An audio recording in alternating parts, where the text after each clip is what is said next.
जो सरव जातीय सरफ खाम महापंचायत का आयोजन किया गया, उसके अंदर हमने 7 फैसले लिए। फैसला नंबर 1,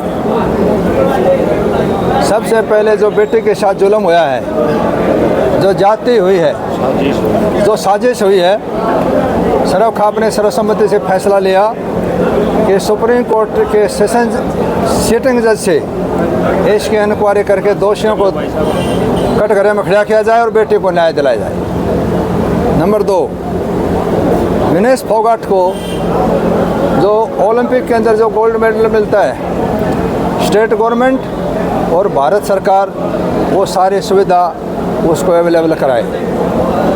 नंबर 3, नांदल भवन रोहतक में लिए गए फैसले का ये सरफ खाप महापंचायत उसका अनुमोदन करती है और सामूहिक सभी खापें पूरे उत्तर भारत तमाम खापें इकट्ठी होकर नांदल भवन के अंदर एक सामूहिक सम्मान समारोह आयोजित किया जाएगा और उसके अंदर ये गोल्ड मेडल दिया जाएगा जो ओलंपिक के मेडल का जितना भी वजन जो भी सिस्टम होता उसी के अनुरूप खापें गोल्ड मेडल से बेटी को सम्मानित करेंगे।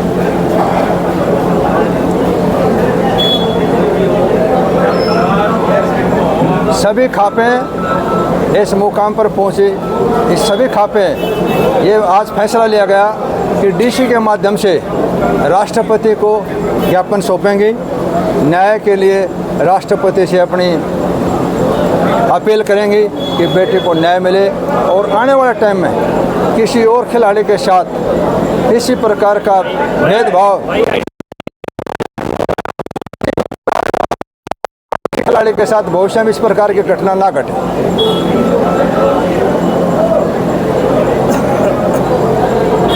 जिस प्रकार विनेश फोगाट ने फैसला लिया कि मैं कुश्ती से संन्यास ले रही हूँ, तमाम सरफ खाप महापंचायत ने फैसला लिया, बेटी से अपील की कि वो अपने फैसले पर पुनर्विचार करे और देश का दुनिया में नाम रोशन के लिए उन्हें खेलों को सुचारू रूप से जारी रखे और तमाम खापें तन से मन से धन से बेटी के साथ हैं उसका पूरा सहयोग करें।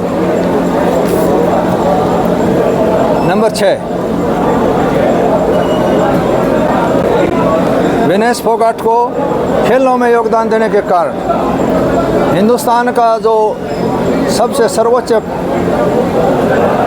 भारत रत्न से मेडल भारत रत्न से उसको सम्मानित किया जाए। ये हमारे सरफ खाप की महापंचायत का आज का फैसला।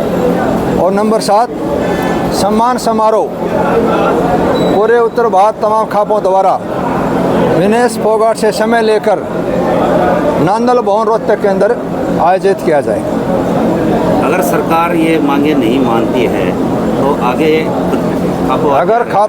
अगर सरकार ये मांगे नहीं मानती है तो पूरे देश लेवल पर तमाम खापें पूरा समाज युद्ध स्तर पर आंदोलन करेगा और खापें आज तक का इतिहास रहा है, राजा हर्षवर्धन से लेकर आज तक कभी खापों की हार नहीं हुई। हम इस मुकाम को हासिल करके कोई कोर कसर नहीं छोड़ेंगे। अभी तो फैसला आया नहीं है ना, 13 तारीख को फैसला आएगा, तो उसके बाद 13 तारीख को फैसला आए।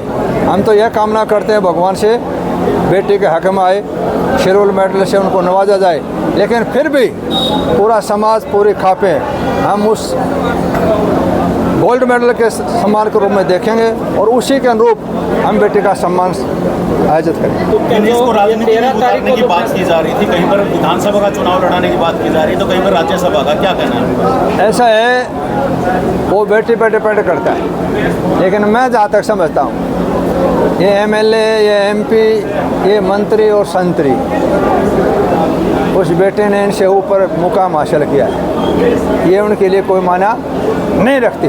अगर फिर भी अगर बेटी की इच्छा होगी तो पूरा समाज उनके साथ करे। हरियाणा सरकार से किस तरह की मांग करेंगे? क्या उनको दिया जाना चाहिए? अगर हरियाणा वो आते हैं तो क्या उनको जो मेडल जो मिलना चाहिए था उसके मुताबिक उन्हें सम्मान दिया जाएगा? ऐसा है, जिस प्रकार मुख्यमंत्री ने कहा कि जो सिल्वर मेडल की जो फैसिलिटी जो इनाम सरकार देगी, हम उससे सेटिस्फाई नहीं हैं। हम तमाम खापे इस मुकाम पर पहुँचे हैं कि जो गोल्ड मेडल लेके आता है ओलंपिक के अंदर क्योंकि गोल्ड मेडल के अंदर कोई ज़्यादा गैप नहीं रहा था। गोल्ड मेडल 100% जीतती। अगर वो साजिश की शिकार नहीं होती तो 100% विनेश फोगाट गोल्ड मेडल लाती। इसलिए हरियाणा सरकार और भारत सरकार गोल्ड मेडल का जो हकदार है वो उसको मिलना चाहिए। किस प्रकार की साजिश लग रही है आपको? जो बार बार साजिश की जा रही है, किस प्रकार की साजिश कर? साजिश वेट अचानक बढ़ना, जो डॉक्टर थे जो उसके साथ टीम गई थी उनकी रिस्पॉन्सिबिलिटी नहीं थी।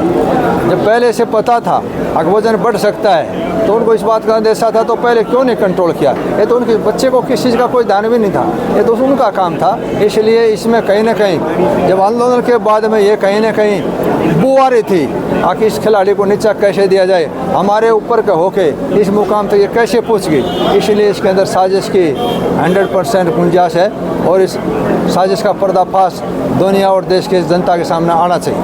ठीक है।